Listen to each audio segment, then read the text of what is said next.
I find a lot of people are like, I was calling you because you got a big problem and we can help you with it. Kind of, it's very accusatory and it just turns off, especially as a seasoned executives like, hey, buddy, what do you know about me? You know what I Yeah. mean? How do you suggest that we talk about these problems in a way where people are like, oh, they like lean in and are actually curious versus feeling like you're, pointing a finger at them? Exactly. Well, there are a couple things. One is first is developing what my buddy Bob London calls the elevator rants. So Bob coined this Okay. term.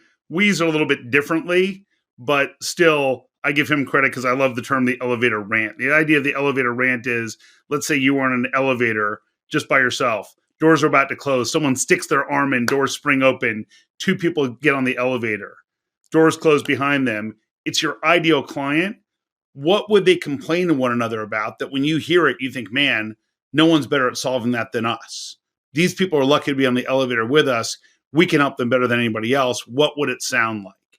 And so that's where we get into kind of what some people call the voice of the customer, but it's really thinking about what it would sound like. And when I ask people, well, so what does it sound like? They'll say to me, well, they would say this. And I'm like, no, not they would say.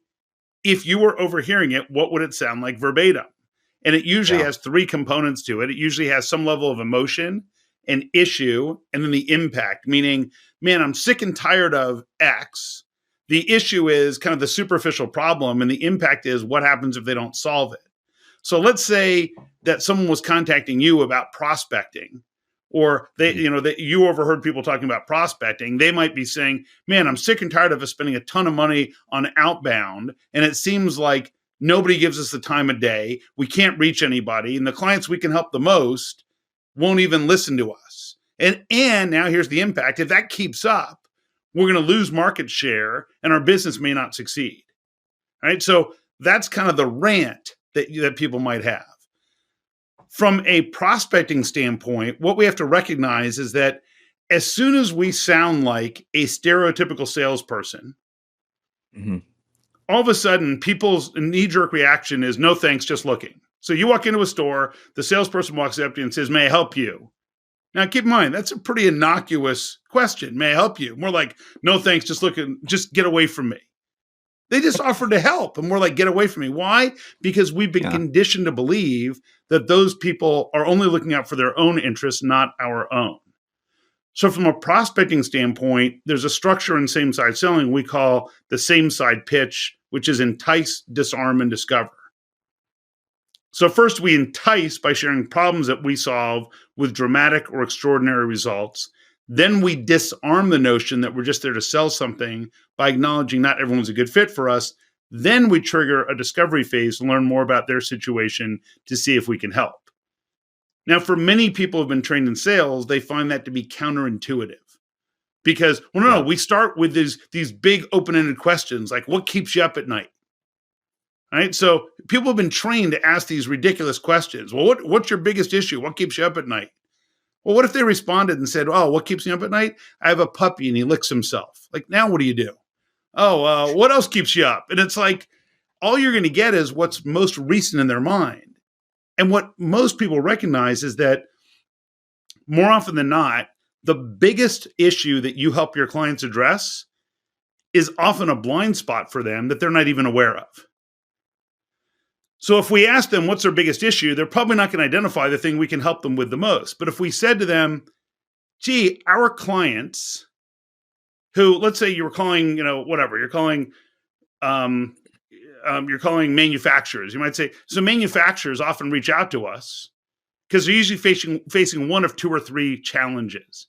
Is it okay if I spend 15 seconds? I'll share with you what those are. You can tell me whether or not we continue talking after that. Most people will give you the 15 seconds, right? I mean, this is all stuff that you teach, right? So if you ask, hey, if I keep to that 15, sure, great. So they usually either have this issue, or that issue.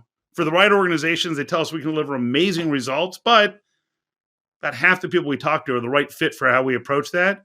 I don't even know if it's worth us having a further conversation, but if one of those piques your interest, I'm happy to learn more to see if we might be able to help. So that disarm part that says only about half the people we speak with are a right fit freaks salespeople out. Because like, I don't want to acknowledge and say that half the people aren't a fit. I'm like, well, but isn't it true? No, I don't think so. I'm like, okay, it's like, do the math. Like, just like Yeah. start doing the analysis. And you're like, oh, yeah, it's not even close to half. It's more like 20% of the people you talk to are a good fit. Okay.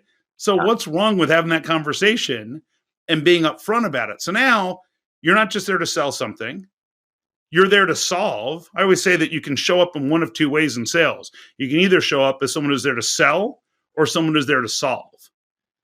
And if you show up as someone who's there to sell, you're likely to get some equivalent of no thanks, just looking. And if you show up to solve, then the customer is thinking, well, I don't know if I have that problem, but I want to figure out if I do, because if I do, it sounds like they can solve it.